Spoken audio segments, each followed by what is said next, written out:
Daily current affairs dosed by MS Sir. Please like, share and subscribe my YouTube channel exam मंत्र। Hello friends, मैं आपका Amit sir लेकर आया हूँ current affair 9 जुलाई 2020 की। तो फ्रेंड्स चलिए स्टार्ट करते हैं। स्टार्ट करने से पहले मेरी इस वीडियो को लास्ट तक देखिएगा, लाइक शेयर एंड मेरे चैनल को सब्सक्राइब करते रहिएगा, ठीक है। चलिए स्टार्ट करते हैं आज की कुछ इंपॉर्टेंट करंट अफेयर्स का। फर्स्ट क्वेश्चन है friends, global real estate transparency index में भारत कौन से स्थान पर है? तो फ्रेंड ये 34वें स्थान पर है। लास्ट ईयर इसमें भारत 35वें स्थान पर था, ठीक है फ्रेंड। चलिए नेक्स्ट क्वेश्चन चलते हैं। एमएसएमई आपातकालीन उपाय कार्यक्रम के लिए विश्व बैंक ने भारत सरकार के बीच कितने मिलियन डॉलर का समझौता हुआ है? तो फ्रेंड $750 मिलियन का समझौता हुआ है, ठीक है ना फ्रेंड, एमएसएमई को उभारने के लिए, ठीक है। चलिए नेक्स्ट क्वेश्चन चलते हैं।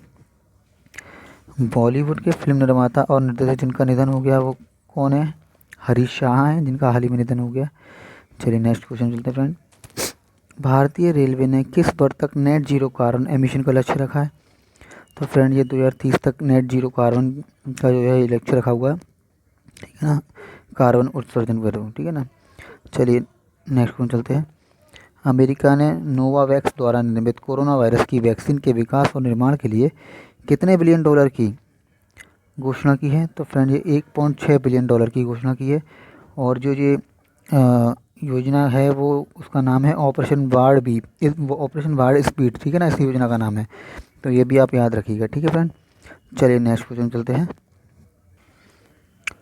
सरकारी भूमि पर नज़र रखने हेतु कौन सी वेब और मोबाइल आधारित समाधान लॉन्च किया गया है? तो ये ब्लूइस नाम से है, BLUIS, ठीक है ना, ये ब्लूइस नाम से है। तो इसका फुल फॉर्म है Bhubaneswar land use intelligence system, ठीक है ना। तो ये जो उड़ीसा की राजधानी भुवनेश्वर में क्या होगा, इससे उड़ीसा की जो राजधानी है भुवनेश्वर में जितनी भी सरकारी ज़मीन है उन पर जो भी अतिक्रमण होगा उसका ये पता लगा लेगा, ठीक है।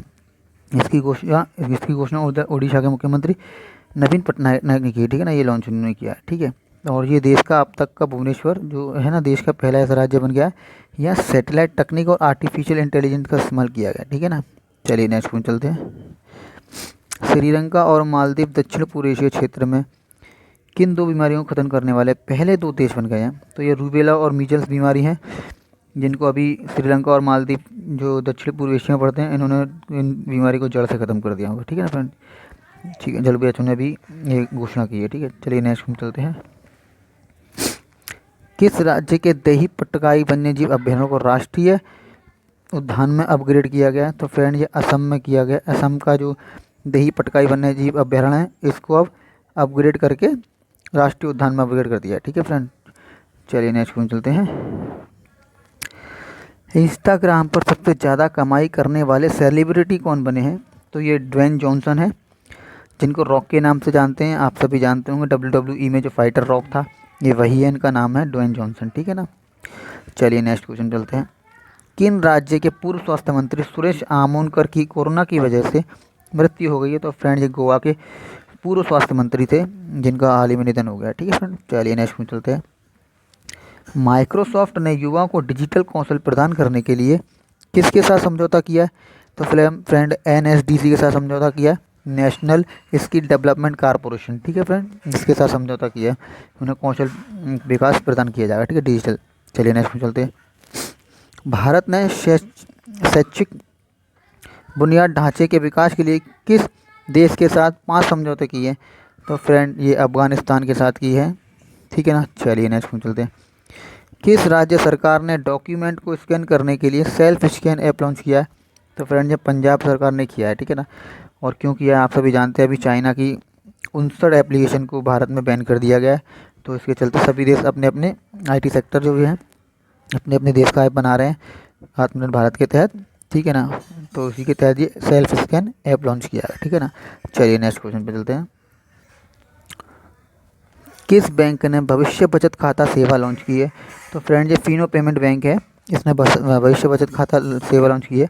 इसमें क्या होगा, 10 साल से 18 साल तक के जो भी बच्चे होंगे ना वो जीरो बैलेंस पर अपना अकाउंट खोल सकते हैं और जो भी सेविंग्स करते हैं वो इसमें जमा करके अपना भविष्य के लिए कुछ सेव कर सकते हैं, ठीक है फ्रेंड, ये इसकी स्कीम।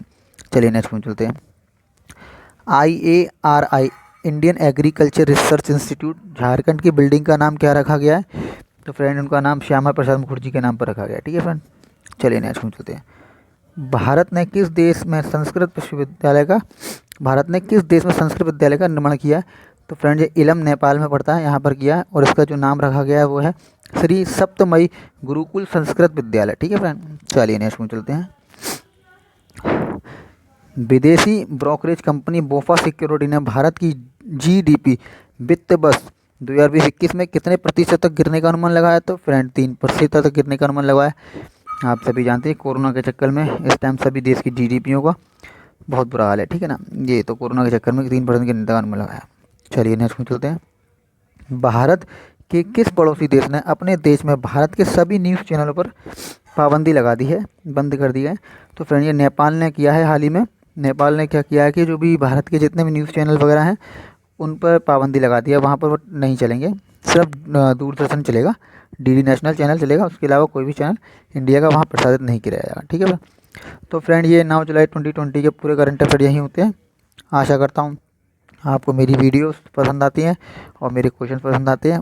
मैं कोशिश करता हूँ कि मोस्ट इम्पोर्टेंट ही सिलेक्ट कर सकूँ जो आपको एग्ज़ाम में हेल्प करे। तो और फिर भी अगर आपको कोई शिकायत या कुछ कमेंट रहता है तो आप मुझे कमेंट बॉक्स में कमेंट करके बता सकते हैं। ठीक है फ्रेंड, चलिए मिलते हैं आपसे नेक्स्ट वीडियो में। Okay bye.